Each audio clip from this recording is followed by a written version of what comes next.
everybody. Waiting for a flight here in Guayaquil, Ecuador, so I figured I'd use the time to make a short little video about one of my favorite topics, explaining why Bernie Sanders loves the big banks. Everyone loves to say he's like this anti-establishment candidate, he's for the people and the banks aren't supporting him, blah, blah, blah, blah, blah. No, he loves to bail out the big banks just like everyone else. So when him and other Democratic candidates talk about canceling student loan debt, it's just kind of a bait and switch. Really, what it means is they're going to take taxpayer money, and they're going to pay it to the big banks, right?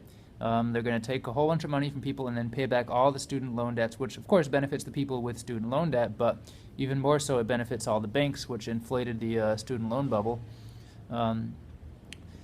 And as those of you who have any economic education know, the reason nobody can afford college, the reason university education is so expensive, has nothing to do with corrupt administrators or whatever the hell else people are saying.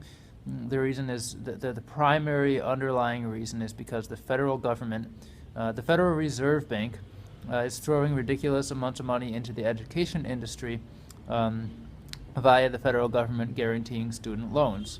If they had never done that, and of course they did that under the guise of helping people that can't afford college, and all that did was make college way more expensive. It is an economic fact, it is an economic law.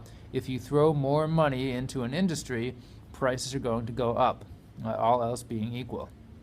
And that's what happened.